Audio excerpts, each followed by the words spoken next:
There is an outside world with a distribution of power which does not want to create a community, a society of informed, engaged, active people. And in fact, they say so. It's not my opinion. So, for example, if you haven't done so, read one of the most interesting books of the last 50 years, in my opinion, the first study of the Trilateral Commission, The Crisis of Democracy. This is sort of liberal internationalist. These are the people who staffed the Carter administration, for example. That's in the three trilateral countries, Europe, United States, and Japan, three major industrial centers.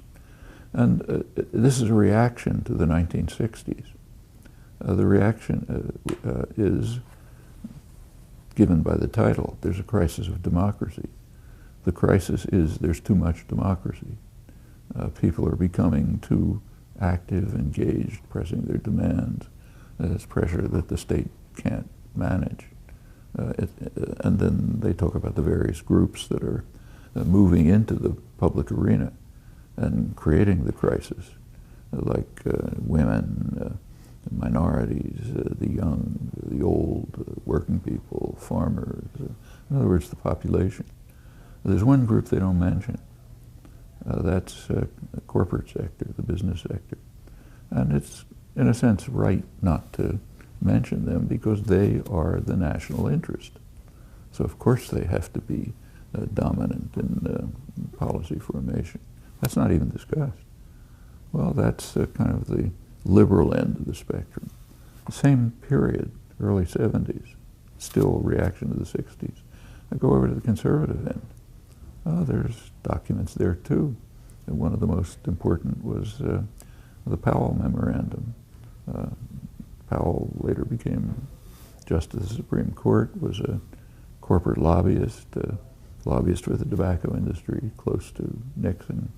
He produced a memorandum to the Chamber of Commerce, the main business lobby, in which he said some rather similar things, but much more harsh. And in fact, kind of paranoid. Interesting to read because of the mentality as well as the content. What we said effectively is that to the business community, he said, look, we are the most persecuted group in the country. We're the least influential group in the country. The media, the colleges, the government have all been taken over by left-wing extremists. And we have no voice at all. We have no voice anymore. And then he added, but we have the money. We have the resources. So we should get together to use the resources that we have to save the system of what he calls free enterprise that's being undermined by those radical forces who by now have taken over everything and pushed us into the corner. This is so remote from reality, you almost have to call a psychiatrist, but it is the mentality that was, it is the understanding that was felt. And he proposes a means to do this. Incidentally, one of the problems that they were concerned about, very much concerned about, was what the Trilateral Commission called the failure of the institutions responsible for the indoctrination of the young. Their phrase, not mine. So the schools, the universities, churches, they're not indoctrinating the young properly. That's why they're doing the things they're doing. And Powell was also concerned with that. He didn't use the phrase, how to make sure that the schools and the universities are disciplined, controlled, do the right kind of things, produce the kind of people we want. A lot has happened in the years since to implement these ideas. For example, to take an obvious one, the rise of tuition. Student debt now is about $1 trillion. That's a disciplinary technique, very strong disciplinary technique. You come out of college with tens of thousands of dollars in debt. You may, technically, you're free to do anything you want, but in reality, you're constrained to pay off that debt, which drives you in certain directions, not others. Maybe you wanted to be a public interest lawyer. but you got to pay off that $100,000 debt. You're going to go into corporate law and get trapped into that culture, and so on across the board, and many other things.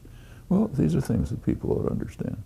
This is all connected with what I mentioned before about the sharp changes in the nature of the general economy at that period. They're really reversing a trajectory of hundreds of years. Well, okay, all things that people should want to think about, understand, study, so on. So, for example, is student debt an economic necessity? If it is, how come universities are free in Mexico, poor country, right next door, or in Germany, a rich country, across the ocean? Why did we survive, not only survive, but flourish in the 1950s, when the GI Bill essentially opened the colleges and universities to a vast number of people, effectively free, who would never have made it before? It was a period of the greatest economic growth in American history, also laying the basis for future economic development, like the computer you've got on your lap, or the internet that we're using, and so on. Well, how come that was possible then, and it's not possible in a much richer country today? Well, these are all questions that can be raised. They're intelligible, understandable. You can look into them and explore them. And what I think a channel like this ought to be doing is to open up those options. The reasons why some of the expectations of 50 years ago weren't met was because these developments were taking place. That preventing those expectations from being realized is parallel to, say, creating $1 trillion of student debt. Another form of the reaction which sought to control, indoctrinate, and restrict attention and options among the population. And this struggle goes way back. I mean, all throughout history there have been conflicts like this, American history too. And so it's a constant struggle, and you try to carry it forward.